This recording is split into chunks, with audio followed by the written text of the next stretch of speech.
Welcome to the Code of Traditional Archery, brought to you by Primitive Stone Archery and the founder, Grant Richardson.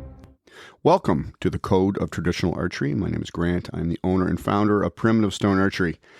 We want to welcome all the new folks just getting involved in traditional archery and bow hunting, and welcome back our faithful listeners as well. Thanks for the support. This is episode 9 of our Lessons Learned podcast series entitled Immersion. I learned the art of hunting without hunting, so to speak, when I was very young. My father's dad, being an avid old-school outdoorsman, influenced my appreciation for hunting since I could walk. Slow down was his motto. You'll miss out on what's right in front of you.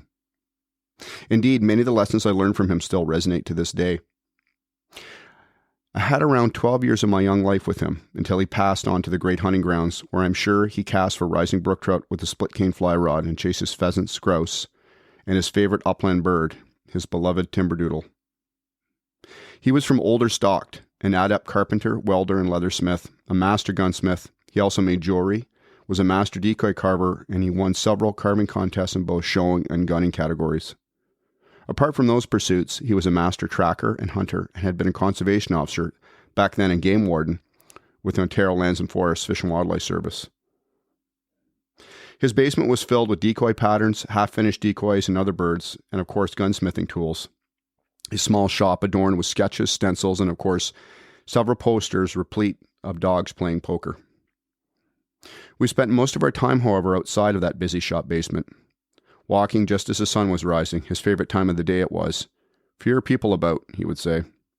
Gives us time to see things before they hide from sight from the rest of the world. He'd been walking that early fall with an old recurve my uncle had given him. I need to get used to the weight, he told me, even though the bow was feather light. I would get up quietly and amble my way down the stairs to his room, wake him up slowly, and reach up for the book of North American birds he had sitting on his shelf, a large compendium. As he woke, he would quiz me on what was what and try to steer me away from the upland bird color plates therein, not often being successful.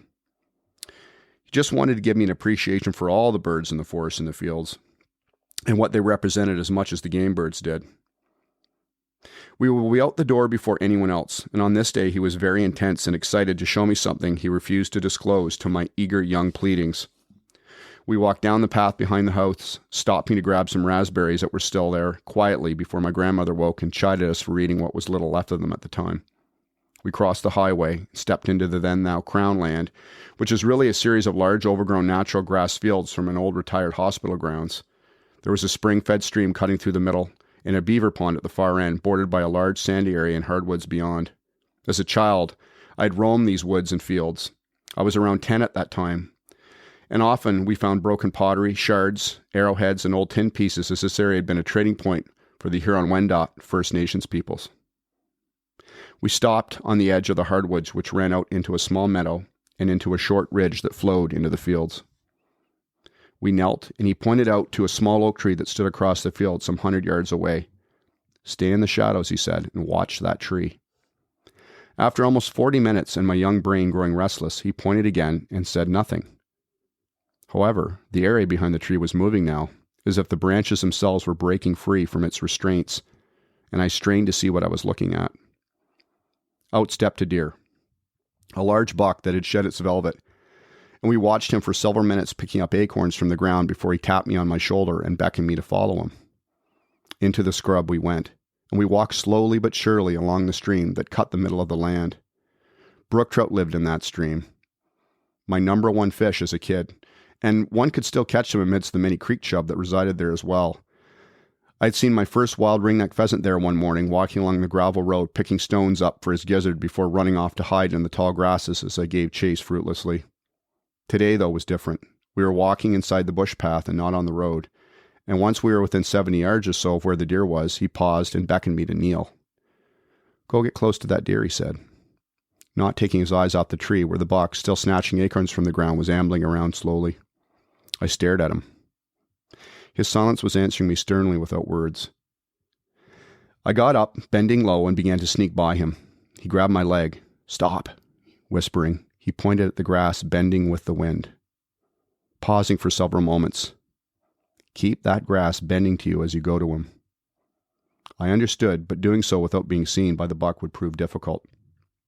I ended up crawling to the deer mostly, and when I popped up to get a better look, all I saw was the white flag of the deer running full pelt in great bounds back into the protection of the opposite woodlot. I walked back to where my grandfather was sitting near the creek on a stone, flipping crickets that he'd caught into the darkened waters. "So how'd that go?" he said, not taking his eyes off the expectation of a rising trout to his terrestrial offerings. "Not so good," I said. "Why say that? You got into rifle range easy," he said. "But if you want to fling arrows at him, you'll need to get into stone throwing range," he laughed. "This is the deer's ground," he continued. "He lives here, and you need to learn what your ancestors did to get close to him." He beckoned to the oak tree. "You know where he lives and eats. Now work on making the wind your friend. But I warn you, oftentimes he's a fickle foe," he said in a warning tone. "And the last thing," he asked, "what else do you think you need to do?" I had no idea. As he raised himself up, "Have a plan," he said, and we began to walk down the gravel road to home, chatting about the deer, speckled trout, and pheasants. Planning is of great importance, and equipment is just the beginning. And the shot process you choose is the bolt that holds the entire mechanism for success in place from the weapons platform itself. The hunting piece, though, it's the fabric of the entire process, and often forgotten in the realm of technology we live in these days. It is that very thing, the synchronous blending of hunting with the stick and string, that demands so much of the user. Unlike other forms of hunting which require little prep and practice like modern firearms, comparative to traditional archery that is, hunting with a stick bow requires an intimate knowledge and understanding the nuances of the type of bow and method of hunting you've immersed yourself in, including terrain, weather knowledge, in addition to animals that inhabit the ecosystems you'll pursue them in. Much like the art of fly fishing, traditional archery requires you to develop an operating system that ultimately fits you, the individual. And I speak of this a lot. You'll notice this in the podcast, that individual piece. For one cannot walk into a store, just grab a fly fishing kit and begin to fly cast and fly fish without some constraints. Apart from getting hung up in nearby trees and learning how to cast, let's touch on that for a moment. For the very idea of a constraint means that there will be barriers to success through learning by failure. Developing a hardy way of sustaining oneself through this process involves understanding of what we are truly capable of and facing down our ego at the same time. Learning about the fly rod, line weights, how to cast, leaders, tippets, and flies. Developing the ability to read the water you're fishing and which flies to use at which time. The presentation of said flies to the fish matters right down to the entomology of the water's ecosystem. And all this leads us to a process which refines over time. The final analysis is to get the fly cast to the fish, and so as, with the bow, getting the arrow to the desired target, be it a target face or animal.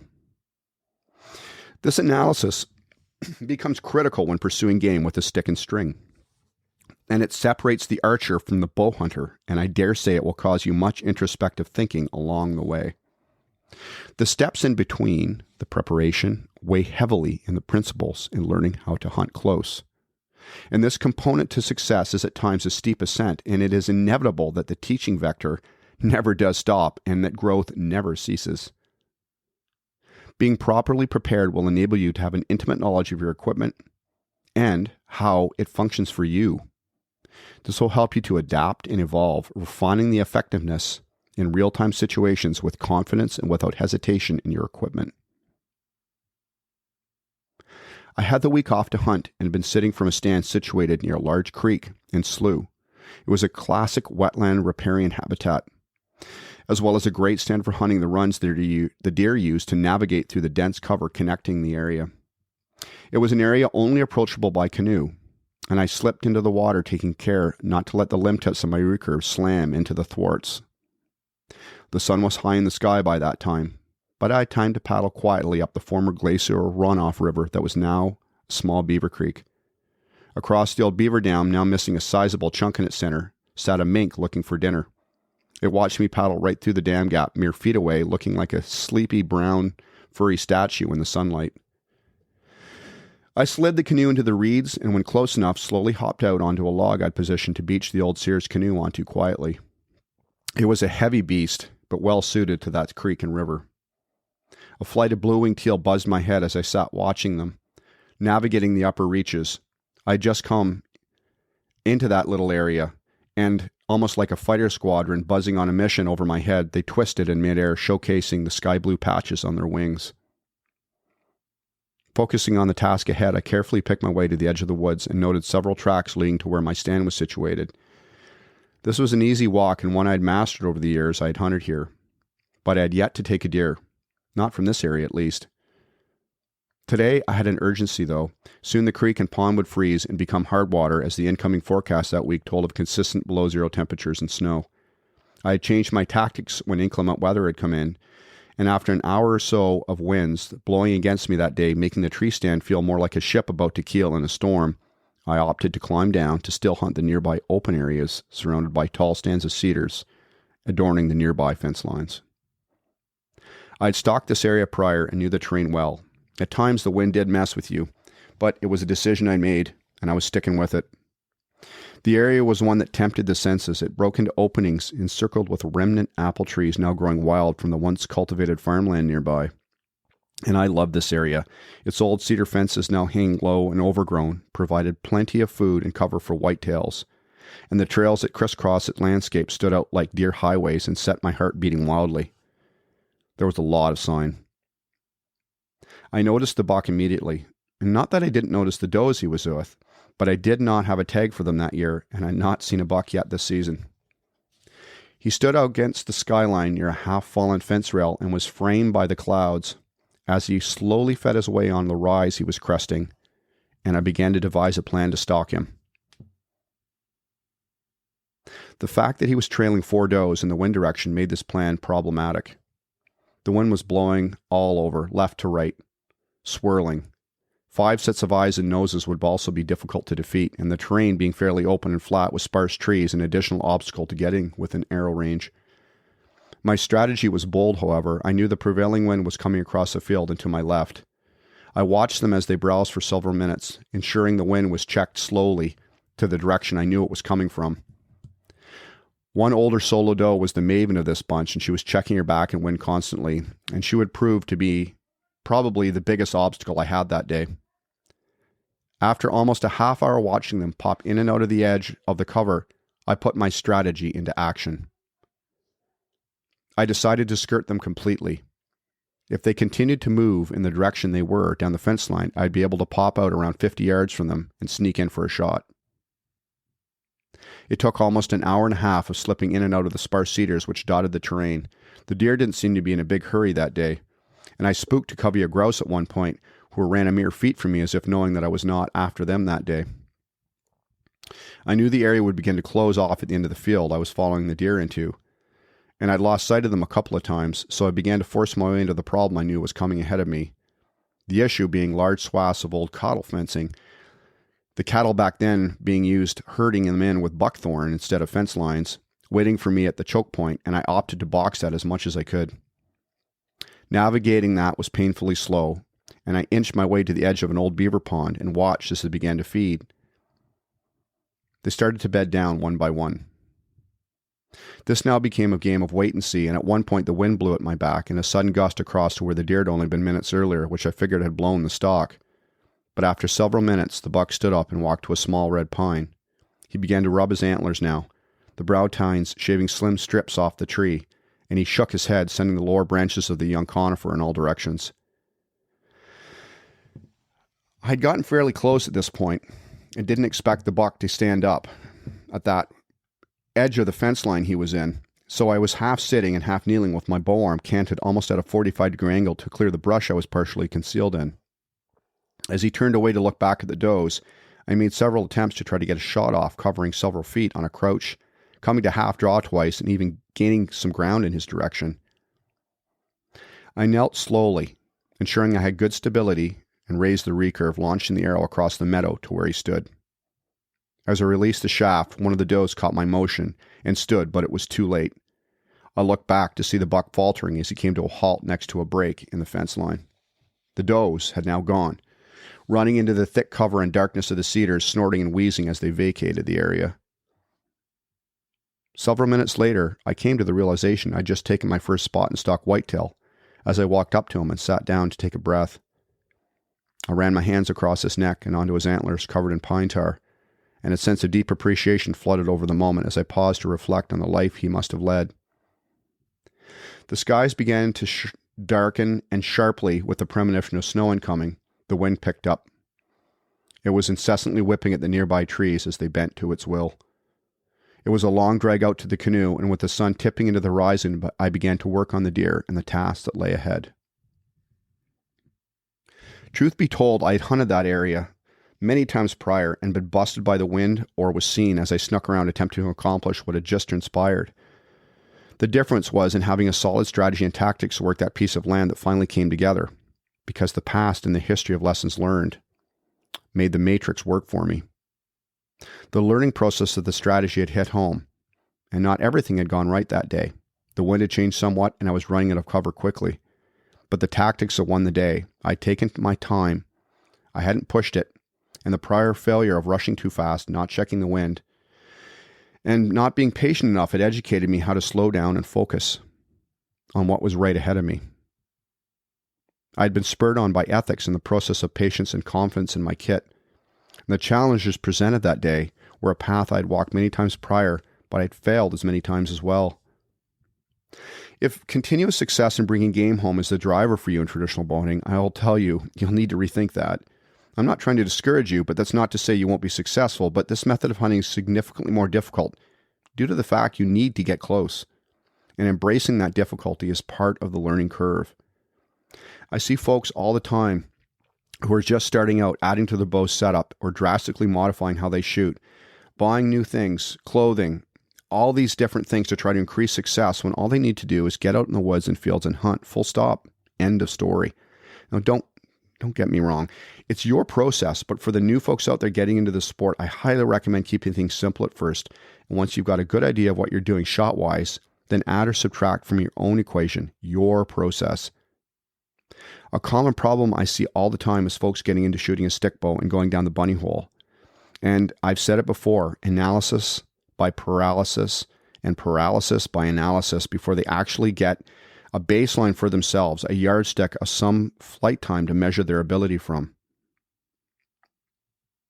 It takes time. I still shoot all year round to stay on point with my own shooting, and I don't deviate from what I know will work for me. In other words, the basics. Know the area you're going to hunt and have some terrain knowledge.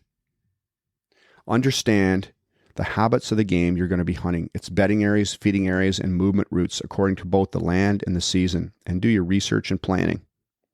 Know your limitations in both shooting and positions, and ensure you're confident in your equipment without hesitation.